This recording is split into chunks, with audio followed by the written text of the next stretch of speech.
10-Minute Jazz Lesson Podcast, episode 486.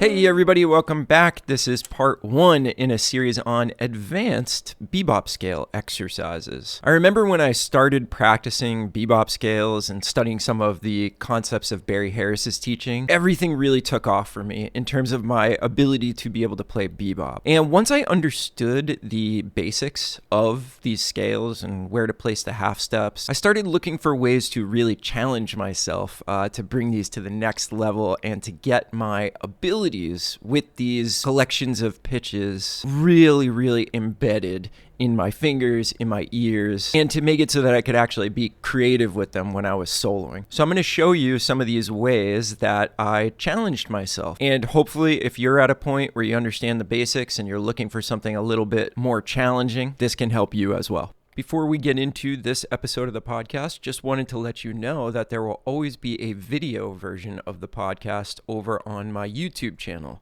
And in order to find that, you can click the link in the description, or you can go to YouTube and just search for Nick Manella, and it will be the latest video on my channel. Okay, so the first thing that I want to talk about is to make sure that you understand what we're using as a bass scale. In this particular episode, we are going to be using the dominant bebop scale in its most basic form. So one passing tone, one chromatic passing tone between the root and the flat 7.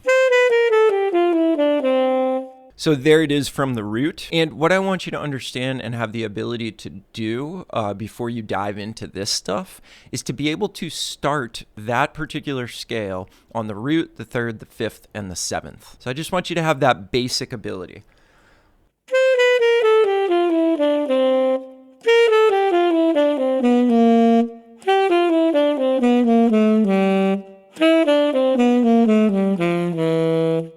So just being able to do that and understanding that it's the same collection of pitches, whether you're starting on any one of those notes. And that's going to be kind of a requirement for all this stuff that we're doing, because what we are going to try to do is add to that ability by making you do it in rapid succession and by adding challenges along the way. So the first exercise I want to show you is basically what I just did, but doing it with a really particular rhythm. So we are going to, in order, if we were to take a concert C7 dominant bebop scale, and we were to try to challenge ourselves without stopping to go root, down the scale, 7th, down the scale, 5th, down the scale, and finally 3rd, down the scale. We want to test our ability to be able to do that. That's really important that we're able to just start on any one of those chord tones. And what I love about this exercise is that not only is it challenging in the way that we have to do those in rapid succession without stopping, we're also going to get a rhythmic workout. So check this out. You'll notice that it starts on the root, starts on the 7th, starts on the 5th, starts on the 3rd, but also notice the rhythm. Notice that we're starting on each successive beat in the measure as we do it. 1, 2, 3.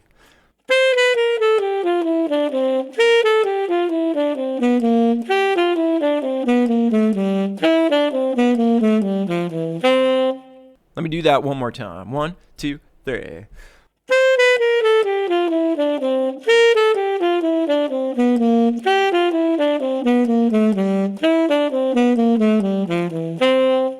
So again, not only are we challenging ourselves to start on each chord tone, we're also challenging ourselves to start the scale on each beat in the measure. 1 and 2 and 3 and 4 and 1. 2 and 3 and 4 and 1 and 2. 3 and 4, and you get the idea. So you can't pause, you can't stop to think about, wait, what's the next chord tone? You kind of just have to keep that train rolling. And that might be a challenge. You may have never done that before, but that's the point of this first exercise that I'm showing you this week. And before we move on to the second, just a reminder that you can get the PDFs of all of these by supporting the channel. And that comes in the form of a very small monthly donation. And in return for that, you can feel good about supporting this channel, making sure that I can keep doing this. And you'll get a bunch of fantastic jazz education resources, including backing tracks, the PDF in concert, B flat and E flat, and a whole bunch of other goodies that I'm going to throw in there for you. So if that's you, if you want the supporting material so you could just start working on this stuff right away without any barriers, hit the link in the description, create a profile on my online jazz education site, Jazz School, which is free, by the way. And then once you're in, you'll see some instructions on how to support the channel and how to get all of the resources that come along with these episodes. So if you choose to do that, thank you very much. That really goes a long way toward keeping everything going, and you get all the materials so that you can get better each and every week. Okay, enough of that. Back to exercise number 2. So what we're going to do with exercise number 2 is the same idea as exercise number 1, but we're going to make it harder. So in exercise number 1, we had a quarter note.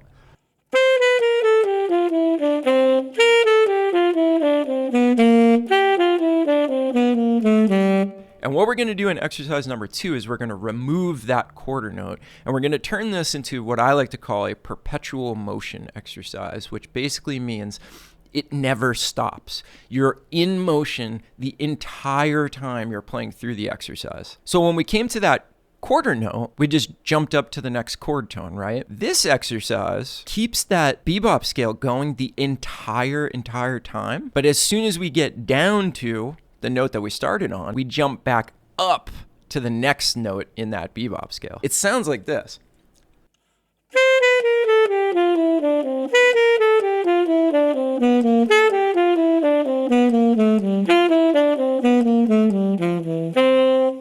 And even though that seems like a small difference, it really tests your ability to just keep things in motion. It really tests your ability to be able to displace that octave, but keep that scale going.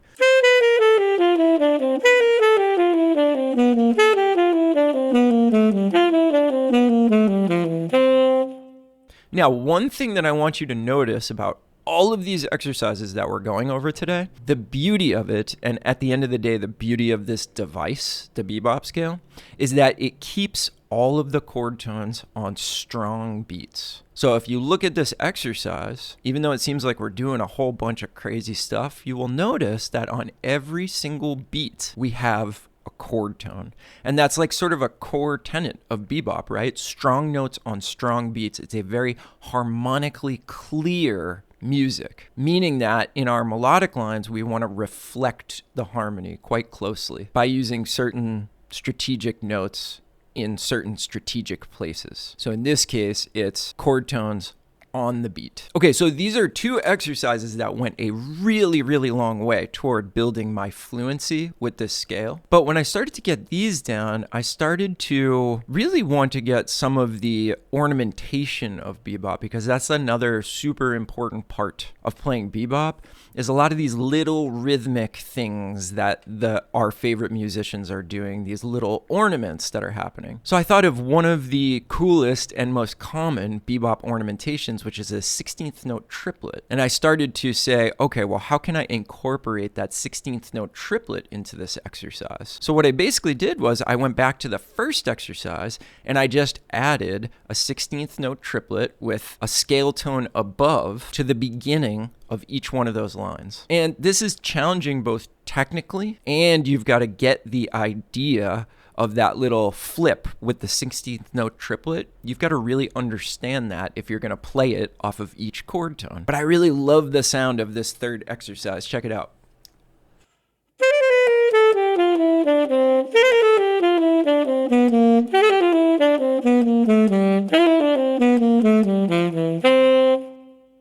Doesn't that sound nice? It just like kind of instant bebop.